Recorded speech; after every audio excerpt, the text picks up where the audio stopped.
Welcome back, everybody. It is Fighter's Fury here on 790 The Ticket. Tobin here with you. So, some of the news of the week that we had in the world of mixed martial arts. So, a couple fights. One fight that got announced, Junior Dos Santos. He is going to be fighting Jairzinho Rozenstruik at UFC 252 in August. So, that'll be on I believe that is on the Stipe DC card, which will be cool. I told you, I was a big fan of what they did back with this last pay-per-view card where it was Cody and O'Malley and all these guys, all the bantamweights that were fighting it out, Garbrandt and O'Malley, they're like starting to square off.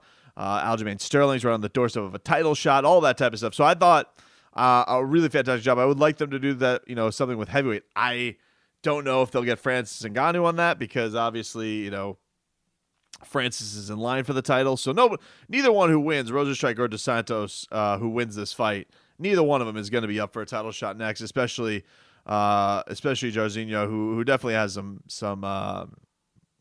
just some building up to do. I think he could get right back in there and fight Junior Dos Santos and look fantastic, and he'll be right back on track. But definitely when you lose the way that he did, much like Francis did, when Francis lost the way he did to Stipe, you just got some making up to do. So fun fight, looking forward to it. But yeah, O'Malley and Garbrandt have been getting into it back and forth, and that's a fun fight, man. We said that a lot of people jumped on that afterwards. That would be a really fun matchup. They both had these crazy KO walk-off knockouts on the same card. They're both young. Cody's a former champion, so if O'Malley beats him, honestly, the only thing I would say where I would be hesitant to do it would be almost to protect Garbrandt a little bit, because I think if Garbrandt beats O'Malley, O'Malley's fine. You lose to a former champ, there's no shame in that. But if you are Cody and you end up losing to the guy who may be the future of the division, I think that's a tough swim up, because let's just say O'Malley then just becomes champion. Cody's obviously got title aspirations. Does he want to be the gateway to O'Malley winning a championship? Because that's what's ultimately going to happen. If O'Malley beats Cody, a lot of people are going to start calling for title shot for him. That he's ready. He's beaten a former champion, although one who has a bit of a dusty record over the last couple of years. He had beat a former champion. They're going to start talking about it. If Cody loses to O'Malley, I do think there's going to be some people wondering, again, here we go again, is Cody washed? Did he lose? Was the win over Sunsao? Was that, beating a guy who's a little bit past his prime? So I think the fight for sure is a bigger risk for Garbrandt. However, if Garbrandt does win, you're beating, the hottest name in the sport, and you're kind of taking back what was yours. I just think it does have a good storyline to it. Two great strikers, both with ferocious knockouts in their last fights. And not only that, but one guy was the future of this division. Now he's on his way back. O'Malley kind of is the future of the division. It just writes itself. I think it's fantastic. Dana White did say this week, by the way, that Khabib Nurmagomedov, Justin Gaethje is likely going to pay-per-view in Abu Dhabi. So they're going to be over there for a little bit, and that would be in September, which is going to be a fun fight for sure. It does lend. We are still in a weird spot with the UFC because we need to know what is going to happen to all these guys who are on the shelf. Dana White's kind of just like putting his head down and moving past it. He went this week and was kind of like, this is nothing new. This is nothing new. And he goes, there's just a bunch, of people who don't know the sport covering the sport. And if I could just address that for a second. First of all, you wanted this. Like, don't act like it's don't act like this is some horrible thing that you have more people covering your sport. You wanted this. This is a big reason why you came back. The other thing that's funny is this is the same guy. He'll hose down any media who goes up against him. He'll go out there and he'll call mixed martial arts, the people who cover mixed martial arts, the weeniest, wimpiest people and all the. And now he's upset because the people who don't know mixed martial arts, they're in here not talking about it. Dana would honestly just prefer you throw it on the television and everybody's just happy. It's not the way it works, and controversy sells too. So don't act like it's a horrible thing. This is different. It's different because the UFC's never been in a position where they've had three guys upset with the company. They've had, to Dana's point, they've had moments in their sport where they've been what you guess you could call star hungry. Like, Ronda leaving, Conor being out boxing, Anderson being gone, GSP being retired, no Brock Lesnar. They've been through those lulls before where there really wasn't a quote-unquote mainstream star for the UFC. And so it's a good thing right now. I think the UFC is not in that place. I think they got a lot of fantastic fighters. If they're not even stars, I think the UFC, the talent is better than it's ever been. I mean, fighting is better than it's ever been. I think from a talent standpoint, I think with the things we see in the Octagon from week to week just continue to amaze me. Like how good these guys are, the skills that they develop, all that type of stuff.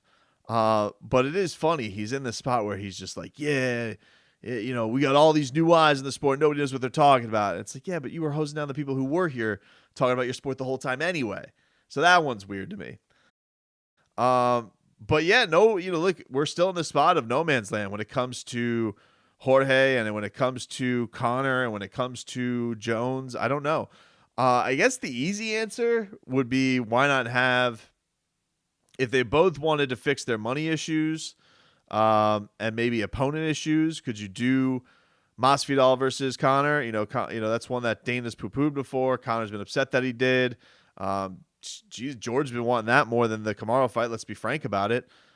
Could they end up ever having that happen? Would that be the cure-all here? I think it certainly would for George. I think if you offered Masvidal the Conor McGregor fight, I think that solves everything for him. I think it's a good comeback. I think if Conor doesn't want to fight Tony, and you want to say, well, who's a tougher matchup, Tony or Jorge?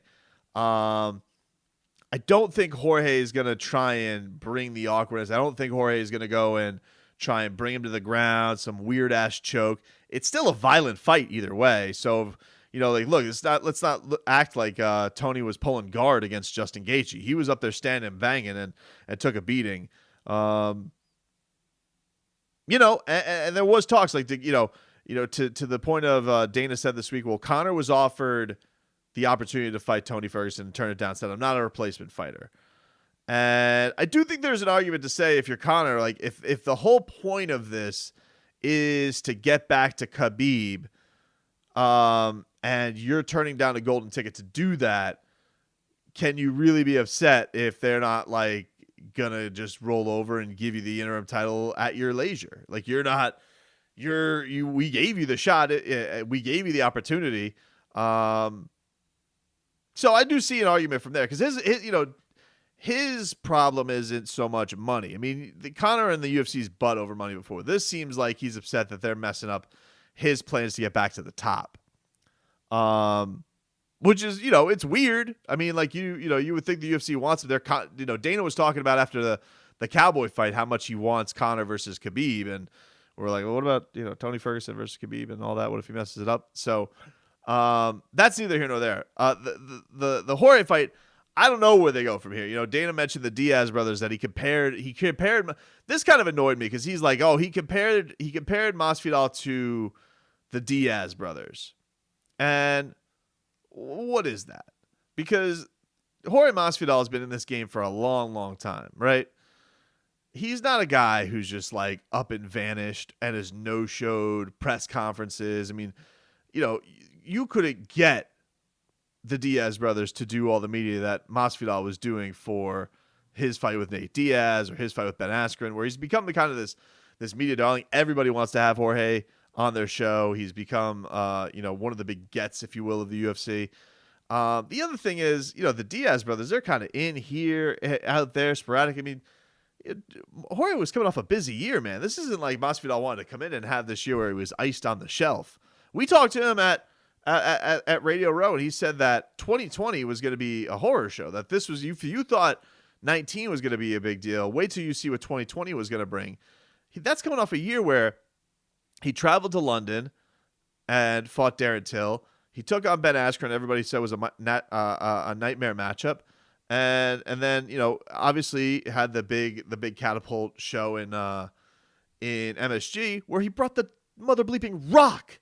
So yeah, excuse me if I don't buy that Jorge Masvidal is like the Diaz brothers, that he marches to his own beat. Is he a unique fellow? Certainly. Is he as real as he gets? Certainly. Does he have that in common with the Diaz brothers? Absolutely. Is he a fun fighter to watch? Yeah, he has that in common. But, this guy's put a lot of years in the game. And I think when you think of the Diaz brothers, you think, oh, difficult to deal with. It's like, really? He does this one time in his career, and all of a sudden you're comparing to Nick and Nate Diaz, guys who would, retire, no show, all that type of stuff. I thought that was wholly unfair of Dana White to do that to Masvidal. And I don't know what the answer is for Jorge. Because if it's not a Conor fight, what do you do? Do you just sit here and wait for the winner of Kamaru versus Gilbert? He can fight Colby. I mean, that's a fun personal grudge match, especially that Colby's left ATT now. Great backstory. Those guys can main event. Could frankly main event a pay-per-view if you really wanted to do it. There was another one that I thought would be a fun fight for him too. It's escaping me right now. Not Conor, not Colby. Oh, another fun fight they could do, but I just don't think, for George, I do think it's a little bit of a him punching down, is fighting Leon Edwards. But for me, that's having like another number one contender fight that he doesn't really need. He doesn't need to fight Leon Edwards. For the fans, it'll be fun because we'll get to see that three-piece Minnesota 100 or so times played back. But he doesn't need to do the fight. And for me, if you don't need to fight a guy of Leon Edwards' caliber, if you don't need to fight that guy to earn a title shot, why do it? And if they were offering him, the reports were they offered him Nate Diaz money at the last minute for the Kamaru fight, but the damage was done. They're not going to offer him even probably what they did for Kamaru for Leon Edwards. So I don't know if that solves anything. I think that we're probably just going to sit idly by. And maybe we'll get Jorge Masvidal at the end of the year for a title shot. I mean, maybe that's the hope. I think it's either for the money that he probably wants. The only options for Masvidal are probably title shot. He has to be, and I guess be happy with what they're paying him. Nick or Nate Diaz, and Conor. I think those are, those are kind of the cure-alls to the situation. But they're not guaranteed for sure. That's our show for this week, everybody. Thank you for tuning in. If you missed any of the show, download the podcast, radio.com app, Apple Podcasts, YouTube. Look up Fighters Fury. Look up Tobin on YouTube. Subscribe to us. Give us a like, a comment. Much appreciated. We're trying to build that platform for you guys. So hope that you guys can join us there. And everybody have a great rest of your week. See ya.